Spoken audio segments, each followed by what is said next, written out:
Hey Sainers, and welcome to Trade Talk on the Saints TV YouTube channel.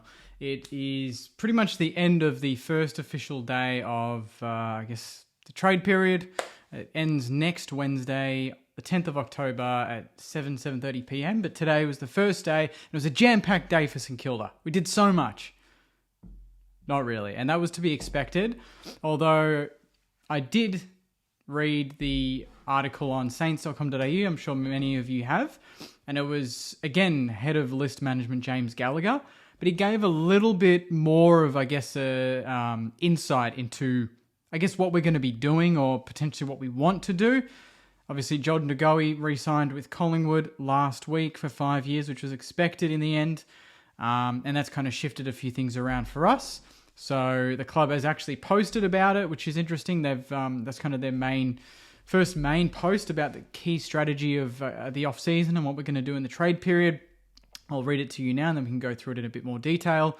James Gallagher, list manager, said today, there's a couple of spots on our list we can immediately improve without compromising our early draft picks. So right now we only really have one early draft pick, and that's pick 9, pushed to pick 10 potentially with Ashcroft. So yeah, it sounds like we definitely want to go to the draft for some early picks, and that's what he said. He said the main goal is essentially to go to the draft with early draft picks, so we're not going to be trading out those picks. He says we've got some emerging tools, but I think a bit of support at either end will be really important for us. We've got a good group of tools, but they're just a bit skinny. We had a bit of success at the draft last year. We'd love to come out 2 or 3 more kids at the pointy end of the draft. Draft is a focus, but we think there's 1 or 2 players who could come in handy and really help us. And then they go on to say, St Kilda's trade strategy has pivoted slightly after restricted free agent Jordan De Goey penned a 5-year deal at Collingwood, blah, blah, blah, blah, blah. For a player like that, you need to be all in. We made no apologies about that. We do have a little bit more room to move cap-wise going forward, so that's an interesting point. Absolutely, but it doesn't change how we view our list and the next couple of weeks. We need to be pretty strategic with exactly what we do over the next few weeks. And obviously, today was the first day for it. So that, to me, it just kind of hints to me that we're looking at, some delisted free agents or players still out of contract. Maybe they want to leave their club. We're not looking at any sort of big names, but the names that come to mind at the moment are names like, and we were linked with him before, and this is one that I'm not that keen on because we seem to do it every year where we get like a tall ruckman or a tall backman, but they don't play more than 4 games and then we get rid of them. Kyle Hartigan is top of the tree there. He was not offered I don't know why I did that. He was not offered a contract from the Hawks, and that was September 7th, so start of the month, or a month ago now.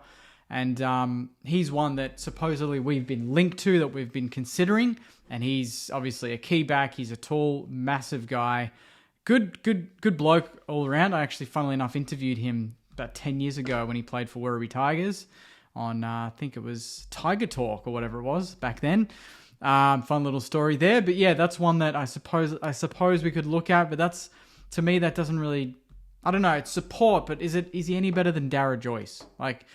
It seems silly that we're now talking about stocking up on talls when we just got rid of Darragh Joyce. He was actually okay. I didn't mind Joycey. I thought he was fine. He was good as a backup. But I don't know if his strategy is just depth again, because depth means that they're just waiting in the wings, but we're still going to play Dougal Howard, we're still going to play Cal Wilkie, and we're still going to play Josh Battle in there. Some of them are severely undersized. Doesn't work like that. Or we're going to be looking for some opportunities for players that can really break into the starting 22. But at this point, I don't think Kyle Hartigan's probably the answer. To me, if he came in, it's just depth. He probably plays at Sandy. He's not a starting, back for me. The other one was Adam Tomlinson. So this is an interesting one. The Bulldogs were keen on him previously, and I believe he did a medical there or something. It was pretty close, but that didn't come through. I think he's got a fair pay packet to come with, so I think that's something that we'd have to consider. I think he's on a fair bit of money. But Adam Tomlinson, he's 29 years old. He's probably better suited to us than, say, a Kyle Hartigan. He's probably the one player that could actually break into our backline, but you know, he's been stuck behind the likes of Harrison Petty, obviously,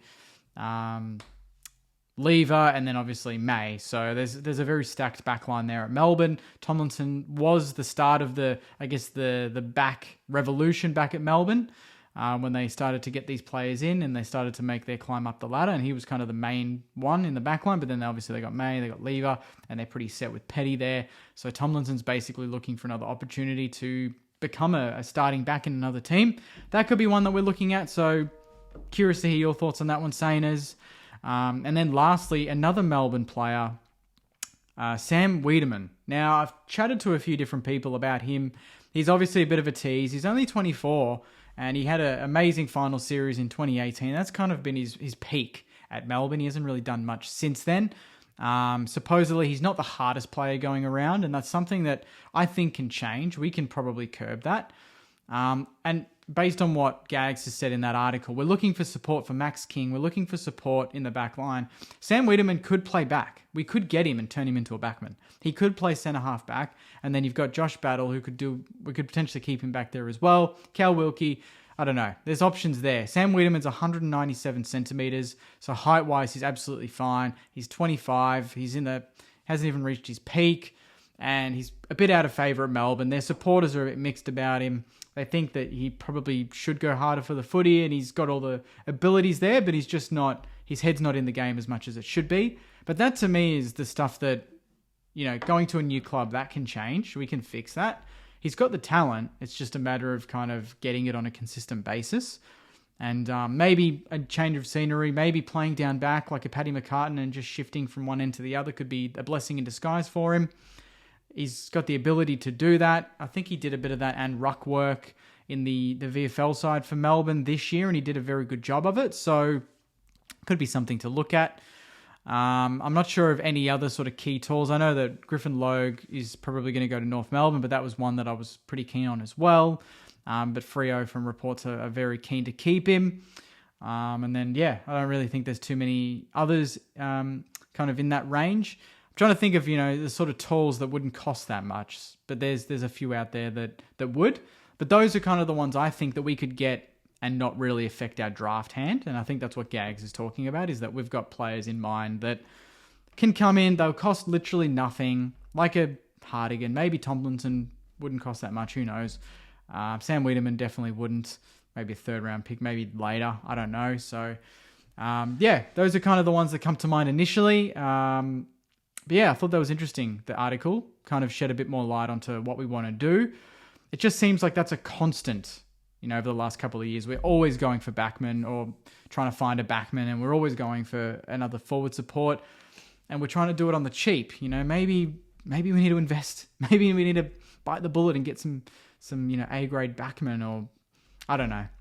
It doesn't seem like there's a lot of interest, you know, across the competition for those types of players at the moment. So sounds like we've got something up our sleeve. He did mention that we've still got, you know, a bit of money there to spend. So does that bring us back into the Gold Coast Suns and Jack Bowes situation? He's still yet to nominate Geelong. I would have thought if he was that keen on Geelong, it would have been done by today, but seems like that's not the case. And from reports again, Essendon are pretty keen on him as well. So that's kind of where everything sits at the moment, Sainers. I just wanted to do a bit of a mini video, giving you an update on, I guess, that article. I thought that was interesting. It wasn't just fluff. It seemed like it gave a bit of direction as to what we're trying to do. So for, you know, I've read a lot of comments, a lot of Sainers are a bit worried about, geez, what are we going to do in this window? There's, you know, no one wants to come to St Kilda. You know, it's a bit sad seeing Taranto go to Richmond and even Bobby Hill go to Collingwood, because I really rated both of them and would have loved them both at St Kilda. But it is what it is. Maybe we're waiting for some movements, maybe Hunter Clark, Brad Hill, you know, but those, I just can't see them going at the moment to North with the kind of shit show that's going on there. And then obviously Horn Francis wanting to leave and go to Port as well. So there's a lot going on, but hopefully you appreciate the video. I'll leave it there. I'd love to hear your thoughts based on what Gallagher said and trying to get tools to support at either end. Are there any other players out there that wouldn't cost that much?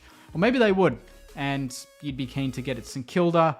And yeah, put them in the comments and let's have a discussion. But yeah, thanks again for watching, Sainers. Hopefully you enjoyed this Trade Talk video. If you did, please obviously like the video, comment your thoughts as I mentioned, and most importantly, hit the subscribe button. Let's go to 5,000 and 6,000 and onwards from there. So I'll leave it there, Sainers.